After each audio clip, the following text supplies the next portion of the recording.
क्योंकि इस्लाम में भी बिल्कुल साफ लिखा है कि जहां मुसलमान मेजॉरिटी में हैं और सत्ता में बैठे हैं वहां किसी को बख्शो मत, बाकी सब काफिर हैं।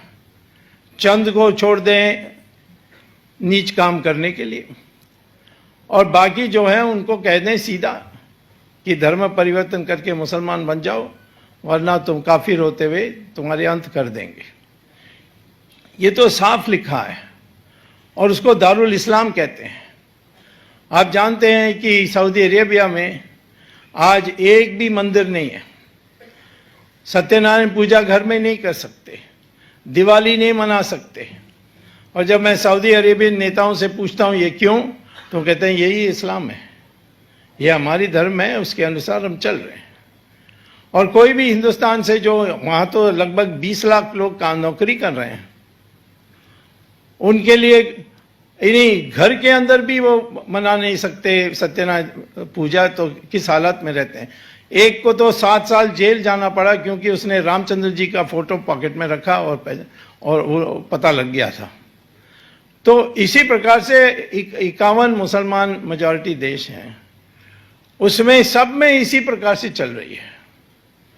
अभी थोड़ा यूएई में स्वामीनारायण मंदिर को बनाने के लिए उनको परमिशन दिया, परंतु उसमें भी अनेक अंकुश लगे हुए हैं। तो दारुल इस्लाम माने मुसलमान सत्ता में, और मुसलमान सत्ता में है तो किसी और को बख्शना नहीं है वहाँ के देश के नागरिक के रूप में। फिर मोहम्मद ने यह भी कहा कि दारुल हरब है, जहाँ मुसलमान मेजॉरिटी में नहीं, सत्ता में नहीं है, वहाँ क्या करना चाहिए। यदि वहाँ की जो मेजॉरिटी है वो पिलपिला है, बटा हुआ है, एक नहीं हो सकते, तो सदा के लिए आंदोलन करते रहो, धीरे धीरे धर्म परिवर्तन करते हुए लव जिहाद करना वो भी करो, जो भी करना है, और धीरे धीरे संख्या बढ़ाते आप इस मेजॉरिटी बनने के लिए प्रयास करो। ये मैं नहीं कह रहा हूँ, ये सिरा और हदीत में मोहम्मद के कहने के अनुसार। और तीसरा उन्होंने कहा दारुल अहद, जहाँ मेजॉरिटी संगठित है और वो कभी भी माइनॉरिटी को पीट सकती है, तो वहाँ सलाह क्या दिया उन्होंने, मोहम्मद ने, उन्होंने ये सलाह दी कि वहाँ सरेंडर कर जाओ, जो कहते हैं मान लो, बुर्का नहीं पहनने कहें मत पहनो, और कहो कि वहाँ आप जोर से यानी मस्जिद से नमाज के लिए आसान नहीं हो सकता है, नहीं करो, सरेंडर करो। एक बार ऐसा हुआ कि एक मुल्ला ने कह दिया कि हमें प्रधानमंत्री ऑस्ट्रेलिया से निवेदन है कि ऑस्ट्रेलिया में यूनिफॉर्म सिविल कोड नहीं होना चाहिए। तो तब प्राइम मिनिस्टर ने जवाब दिया कि आपको यूनिफॉर्म सिविल कोड नहीं पसंद है और आपको शरिया चाहिए तो दूसरा देश ढूंढ लो। और उसी के बाद सारे मुसलमान संगठनों ने प्रस्ताव पास करके प्रधानमंत्री को भेजा कि ये मुल्ला पागल है, हम सबको यूनिफॉर्म सिविल कोड पसंद है। तो इस्लाम के सिद्धांत के अनुसार ही हमारे देश में इस प्रकार की हमारी एकता होनी चाहिए। हमारे देश की जो पहचान है वो तो वास्तव में हिंदुत्व पर आधारित है। यूनेस्को ने भी अभी 46 जो संस्कृतियां हैं उनकी उन्होंने विवरण दिए, उसमें 45 गायब हो गए। इटली यानी रोम चले गई, ग्रीस चले गई, इजिप्ट चले गई। उन्होंने कहा कि एक ही है जो संस्कृति अटूट है, वो है हिंदुस्तान की हिंदू संस्कृति।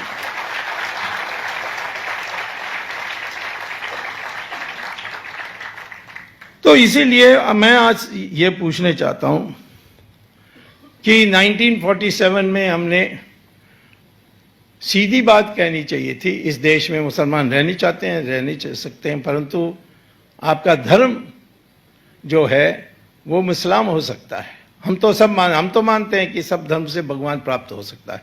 कोई और धर्म में ये नहीं लिया, कोई और उपासना पद्धति में ये बात नहीं है कि हर उपासना पद्धति से आप भगवान प्राप्त कर सकते हो।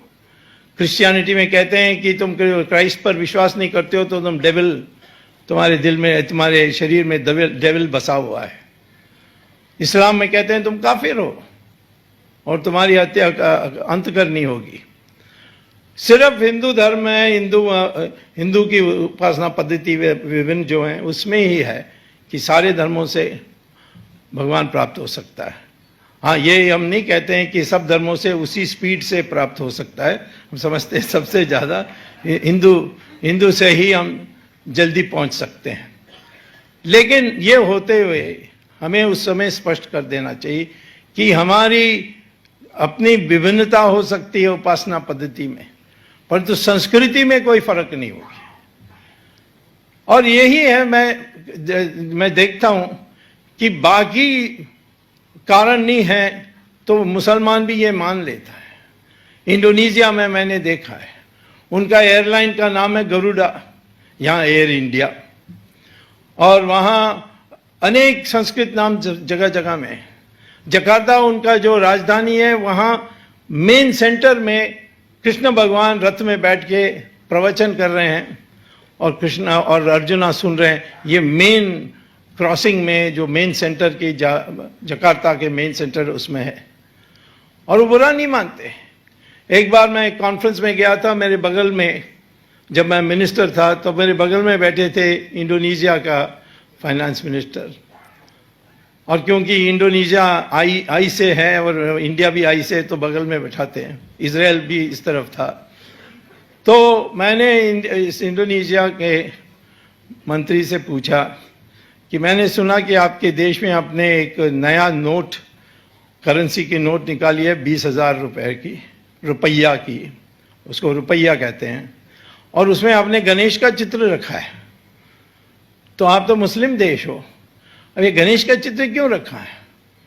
तो उन्होंने कहा कि हम 1997 से हमारी करेंसी की वैल्यू घटते जा रही थी बहुत तेजी से, और हमने बहुत प्रयास किया, कुछ नहीं रोक सका, किसी ने विघ्न नहीं पैदा कर सके उस पर।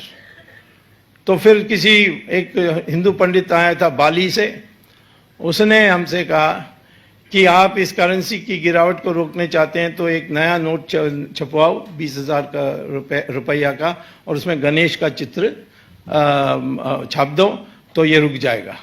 तो हमने कहा कि सब कुछ हमने ट्राई किया, कुछ नहीं हुआ, तो ये भी ट्राई करके देखते हैं। और आज भी आप जो इंडोनेशिया में जाएंगे तो 20,000 के नोट में गणेश की चित्र छपी हुई है। वो तो ओपनली कहते हैं हम तो मुसलमान हैं, हमारी जो मजहब है वो तो मुसलमान इस्लाम है, परंतु हमारी संस्कृति हिंदू संस्कृति है। तो इसीलिए मैं कहता हूं कि हम तो ये नहीं कहते हैं कि सब हमने हिंदू धर्म को मानना चाहिए, हिंदू उपासना पद्धति को मानना चाहिए, परंतु संस्कृति तो एक ही हो, इस मिट्टी की संस्कृति। और आखिर में ये मुसलमान कुछ भी कहें, हमारे देश में उनका पूर्वज कौन है, उसका एक ही रास्ता है टेस्ट करने के लिए, वो है डीएनए टेस्ट।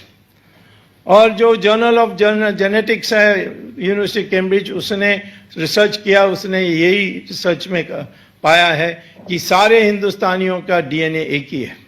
कन्याकुमारी से कश्मीर और जामनगर से डिब्रूगढ़, सारे इंडियंस की जो डीएनए एक ही है। किसी का रंग अलग हो सकता है, धूप के निकट में है तो अगर थोड़ा काला होगा, और बर्फों के हिमालय में रहोगे तो उतना काला नहीं होगा। इस प्रकार से फर्क हो सकती है, परंतु जो डीएनए है वो जो आपकी पैदावार के टाइम पर फैसला करती है आप किस प्रकार के व्यक्ति होंगे, वो एक ही है हम सब लोगों का। तो सवाल आज यही उठ रहा है इसके संदर्भ में। आज जो CAA के बारे देख रहे हैं, NRC और भी NPR, ये सारे जो विषय उठाई जा रही हैं उसको विवाद बनाया जा रहा है। और उसका कारण एक ही है कि इस देश में हम जो पार्टीशन माने, उसकी जो सही परिणाम थी कि जो शेष हिंदुस्तान थी उसको कम से कम हम एक हिंदुत्व के आधार पर बनाते तो आज ये समस्या होती नहीं, क्योंकि इस्लाम में